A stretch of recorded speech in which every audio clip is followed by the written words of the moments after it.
Modern mothers may be old-fashioned on the inside, but they want to be the picture of glamour and style on the outside.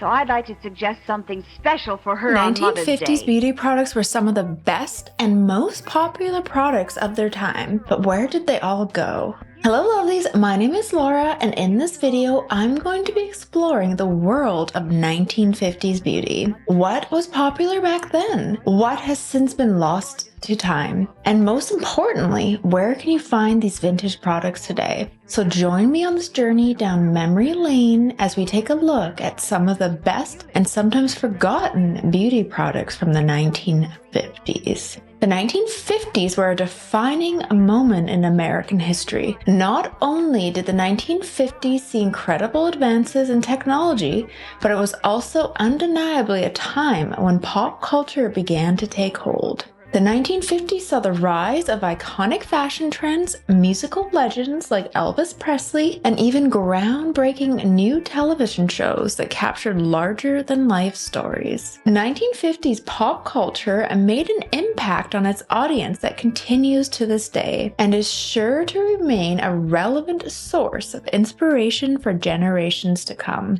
1950s was the golden era of Hollywood, and with it came an array of female movie stars who captivated the world. Actresses such as Audrey Hepburn, Elizabeth Taylor, and Marilyn Monroe lit up the big screen with their graceful beauty and magnetic charm.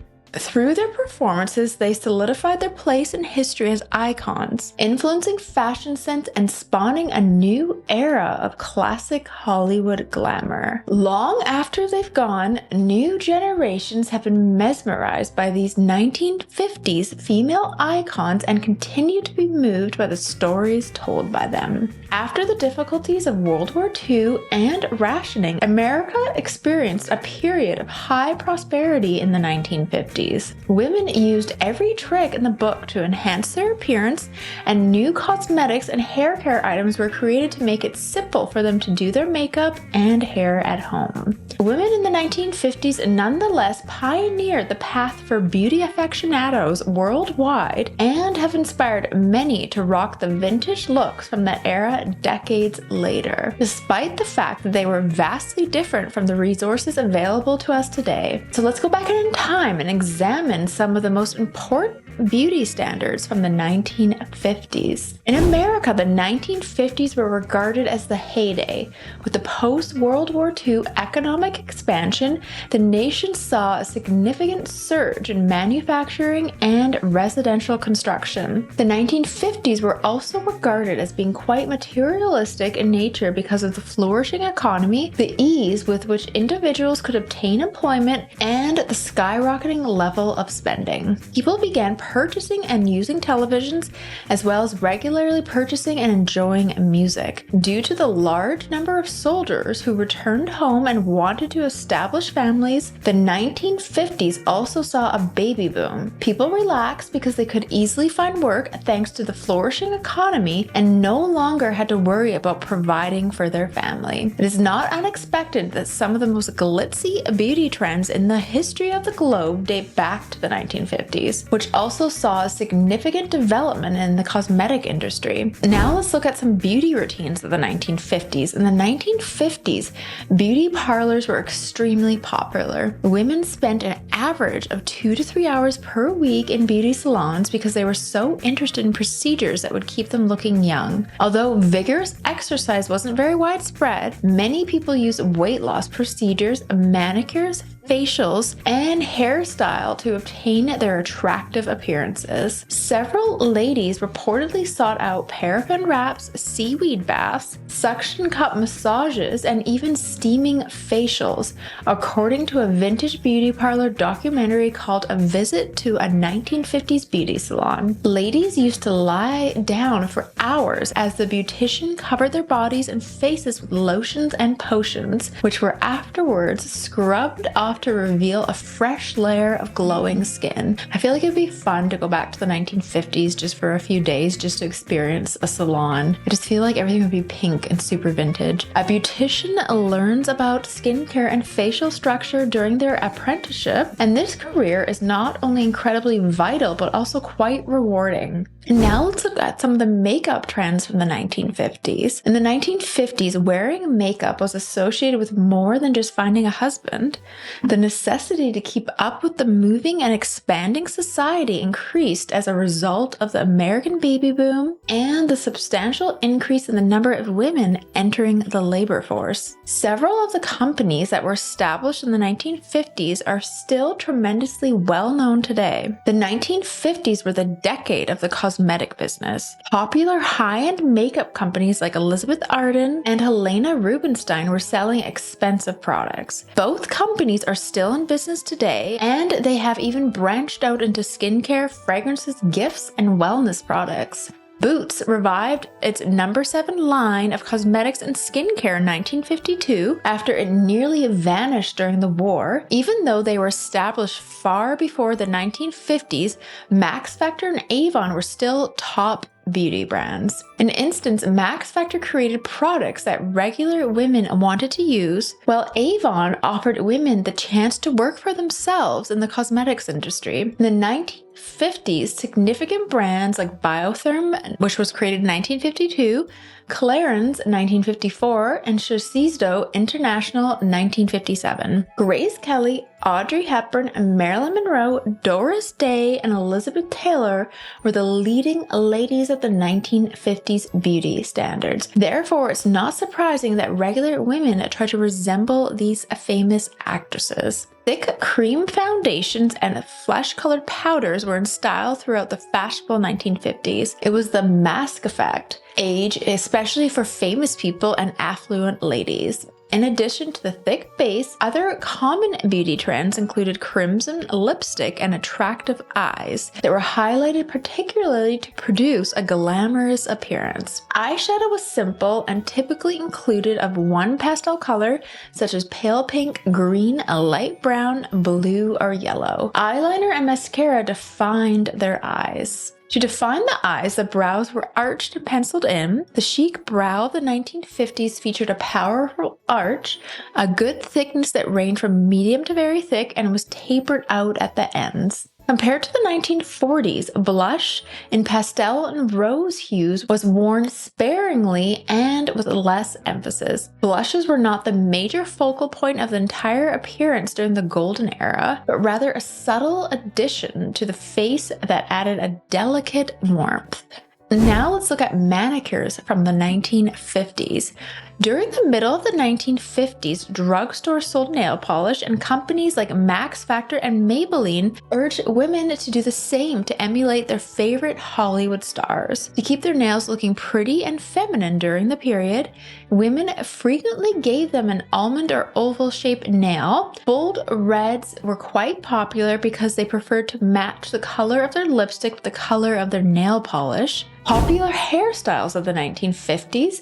In the 1950s, women's hairstyles underwent a significant change, as did everything else, and celebrity hairdressers became influential in popularizing particular hairdos. The first hairdresser to receive a screen credit for their work was Sidney Guilleroff, who was the most well-known hairdresser in the Hollywood film industry. In his 40 years at MGM, Guilleroff worked on more than 1,000 films, including Dewberry Was a Lady, where he styled Lucille Ball's hair in 1943. Lucille maintained her red hair color for the remainder of her life because she was so happy with his work. The 1950s actress Grace Kelly hired him to do her hair for her 1956 nuptials to Prince Rainier of Monaco because he was so legendary.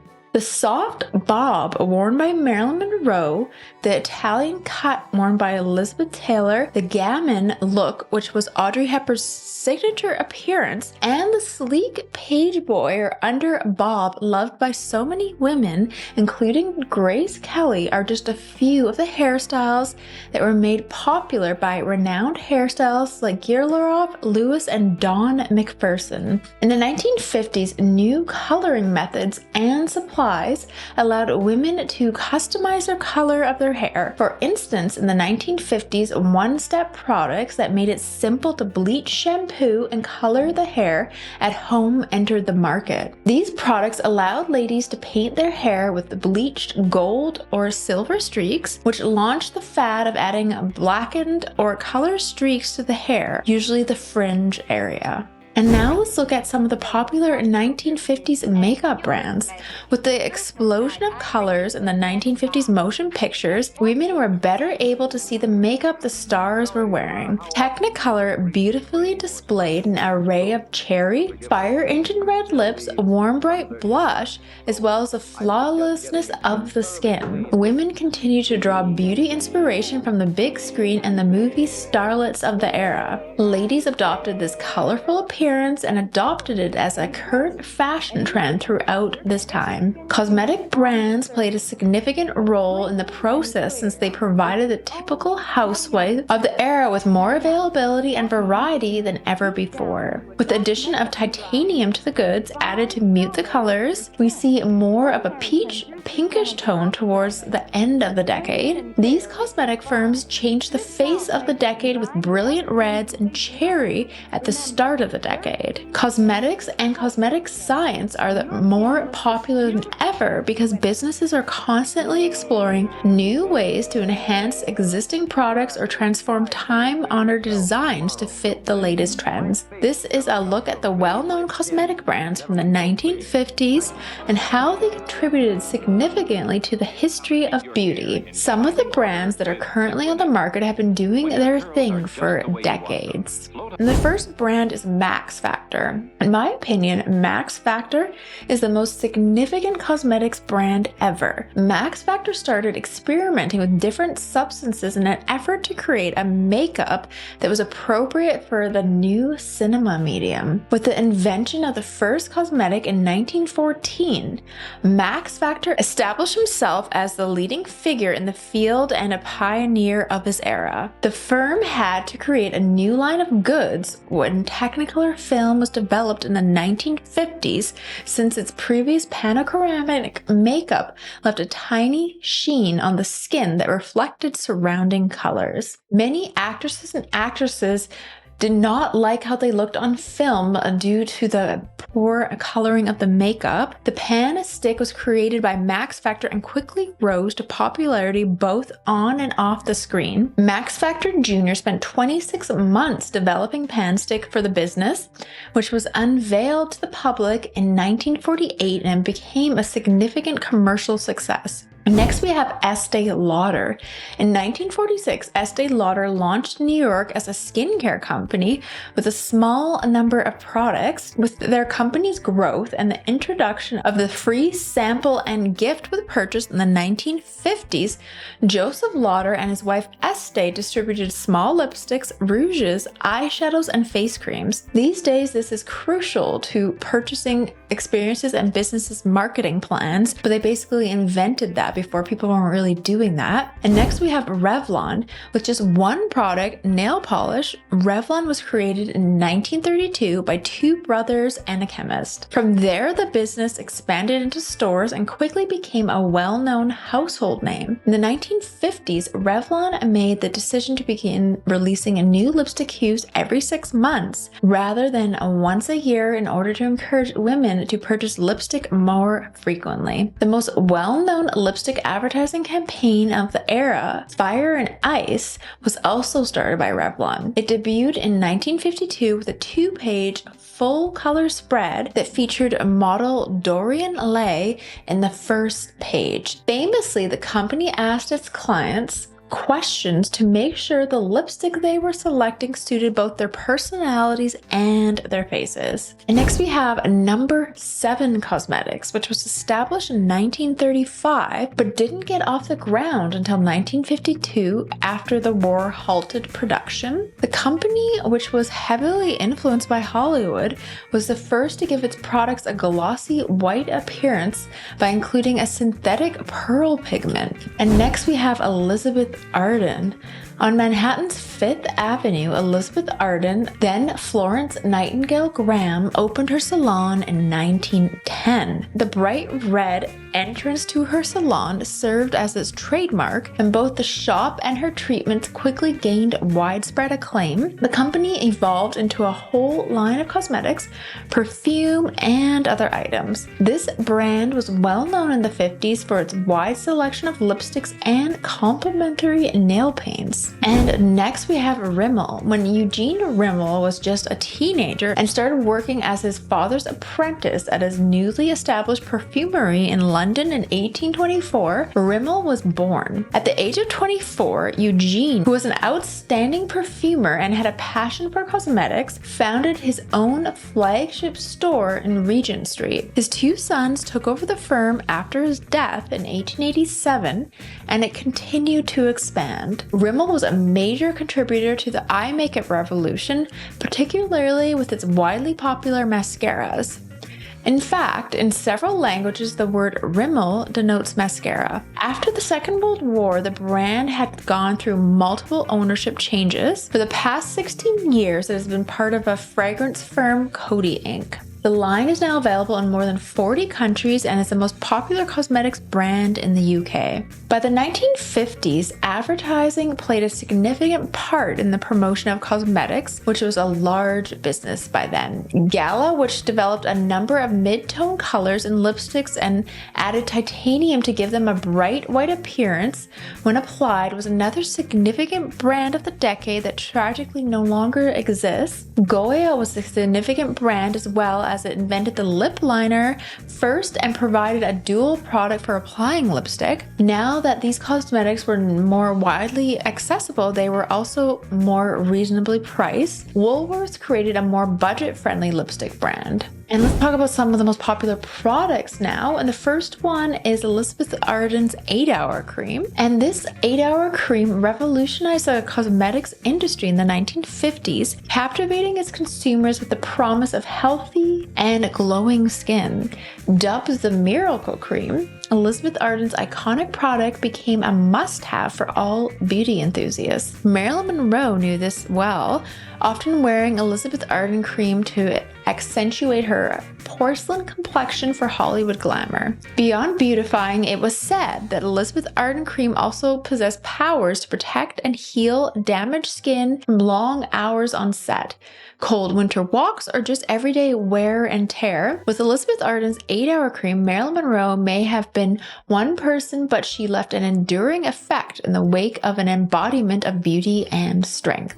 And Elizabeth Arden's 8-Hour Cream had its official debut in 1930, and because Marilyn Monroe loved the cream and endorsed it so much, it was very popular in the 50s. Even now, makeup artists continue to swear by this product, and it definitely gives you that dewy look. It's like almost like a high-end Vaseline. Next, we have Revlon lipstick, and Revlon lipstick was huge in the 50s and is still a beauty staple today. In the 1950s, Revlon was responsible for providing the perfect shades of pink, red, and mauve to provide a classic Hollywood look. None other was seen more supporting a Revlon lipstick than Marilyn Monroe herself. Sporting her signature scarlet lipstick with her hallmark sultry stare, Marilyn Monroe was the ultimate Revlon girl. The allure of Revlon defines subtle glamour, and no one embodies that better than Marilyn Monroe herself. With her iconic beauty and Revlon's classic hues, their partnership continues to serve as a reminder of beauty's timelessness even today. And you can still get all of these 1950s shades today, which is kind of cool. I like the idea that these Revlon shades are still available and you can kind of step back in time. I feel like it's rare with a lot of brands that you can still get the exact shades from the 50s. And the next one we have is Olay Hydrating Beauty Fluid. And the Hydrating Beauty Fluid lotion was introduced in the 50s, revolutionizing women's skincare and providing a luxurious experience. Women of the 50s had never experienced something this life-changing before. Olay brought hydration to even the driest of the skin with nourishment from aloe vera, reducing the visibility of wrinkles and fine lines. Olay's advanced formula worked wonders on many vintage complexions, making it no surprise that Olay products remain a favorite. And the beauty fluid is still available today, and I'm wondering if the formula is pretty much the same. It still has that kind of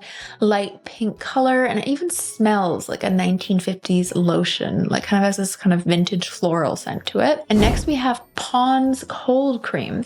And Pond's Cold Cream was revolutionizing the way people took care of their skin in the 50s. It seemed that no matter how much time had passed, Pond's remained a staple beauty product for countless women across the world, and it's still popular today. Advertisements in popular magazines declared Pond's nothing short of a miracle cream. Its ability to effectively cleanse and soothe skin meant it could become every woman's perfect beauty solution, bringing the feeling of being confident and having refreshed, soft, supple skin. Pond's Cold Cream became an overnight hit, and Queen Elizabeth II herself said that she is an admirer of Pond's Cold Cream. And that endorsement is sure to have added a sparkle to Pond's already glamorous reputation amongst the Hollywood stars in the 50s. And Pond's Cold Cream dates all the way back to 1907, but as if it weren't old enough, the company's roots stretch all the way back to 1846, when pharmacist Theron T. Pond made a therapeutic tea from witch hazel that was ideal for treating minor skin conditions including scrapes, rashes, and burns. And the Pond's Cold Cream that we and our mothers and grandmothers and great-grandmothers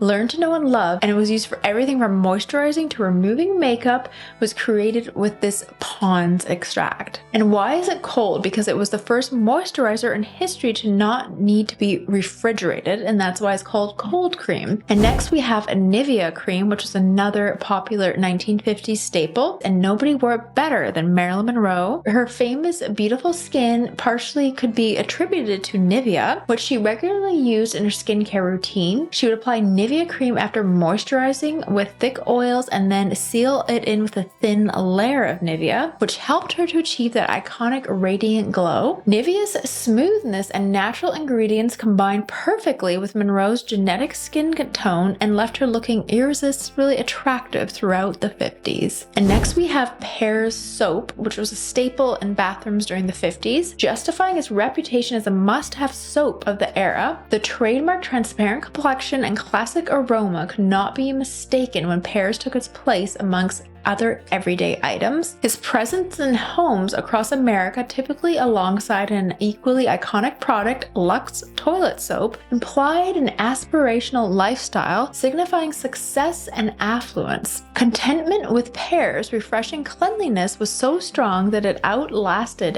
any temporary trend or gimmick of the 50s, proving itself as an essential part of households for years to come. And yeah, you can definitely still get Pear's. I like it. It's like a nice classic soap. I do like the green one. And Andrews Pear's founded his soap business in London in 1807 after learning how to create glycerin soap. The translucent soap smelled of fragrant flowers and herbs and was free of lead and other pollutants. As compared to other glycerin soaps, this soap is still available today and holds up very well. And another 1950s soap is Dove, and this one became very popular during the decade, and Dove was developed as an alternative to conventional soaps. The Dove commercial campaigns for years were built around the idea of never putting soap on your face again. The moisturizing cream makes the soap less drying, and I can vouch for that. I do love the classic Dove bar soap, and I like the 1950s like pink one. I think you can still buy that. And Dove soap was an icon in the 50s, used by millions of Americans to nourish and moisturize their skin. Dove was revolutionary for its time, packed with mild cleansing agents and cream that worked not only to cleanse but also to make skin feel soft and smooth. Consumers around the country marveled at Dove's Dove soap's luxurious lather. It seemed almost magical that Dove could do so much more than traditional bars of soap. Dove was created so women everywhere could look and feel beautiful even after doing laundry or dishes. Each Dove bar was a reminder of female beauty and grace, and Dove was never seen as just a plain bar of soap, and I do love the vintage Dove advertising campaigns. And another popular 50s makeup product was the Max Factor Cream Puff. The Max Factor legend in the beauty world, in 1952, Max Factor brought his contemporary vision for makeup to life with the debut of the Cream Puff face powder. This innovative product quickly revolutionized the industry and set Max Factor apart other brands at the time, and Max Factor Cream Puff powders created a natural look on the skin that made it perfect for the day or evening wear alike. And Max Factor is truly a legendary makeup name, and the Cream Puff face powder was one of its essential products. Yet Max Factor's real legacy might be again Marilyn Monroe's use of Max Factor's makeup, with reported usage of it up to 4 times a day. Max Factor Cream Puff became synonymous with her look beginning in the 1950s. While her fashion showed off her curvaceous figure, Max Factor helped amplify Monroe's beautiful looks with a dramatic yet classic touch, adding highlight and defining features to complete the iconic style. Max Factor had the perfect product for Marilyn Monroe that has left an incredible impression through the decades. And I love Max Factor Cream Puff face powder. It really is good and has pretty good coverage. It's almost like a foundation combined with a powder. And another popular face powder in the 50s was Coty Airspun, and this was a beloved product for almost a century, beginning its journey in the 1930s. In 1935, it is believed to be the first ever translucent face powder created and made its official debut with the help of Hollywood celebrity endorsements. Coty Airspun used a revolutionary spinning technique to tuff the powder onto treated paper, which made each one different and unique. This intricate method meant Coty Airspun had unprecedented staying power, forming a lasting relationship with consumers over the years as it became an iconic beauty product that quickly established itself as an essential look for everyday makeup. And I still love Coty face powder today. I feel like it's super affordable, and I love the vintage packaging, and it has a really nice vintage fragrance to it, which I like. And next we have Noxzema, and Noxzema has been a part of American culture for nearly 120 years. Originally developed in Philadelphia in the early 1900s, Noxzema quickly became a staple in medicine cabinets. It was responsible for introducing the concept of refreshing and cooling skincare, paving way for many of the products we know today. Noxzema has become an iconic brand over the decades, and its original blue jar is recognizable around the world. Today, Noxzema continues to lead with new innovation, bringing exciting new products onto store shelves to keep up demand. And I do love the classic Noxzema. I do find it very refreshing. It actually works well in sunburns, and someone else told me you can even use it on your feet as a really nice moisturizer. And another classic brand was Ernal Laszlo Cosmetics, which was very popular in the 50s. This iconic beauty brand revolutionized the landscape of skincare and makeup, building a cult following almost immediately thanks to celebrity endorsements like Marilyn Monroe, Joan Crawford, and Elizabeth Taylor. Even Audrey Hepburn used it. The Ernal Laszlo legacy has stood the test of time. Over 65 years on, women everywhere still use the product, and they love that Ernal Laszlo glow.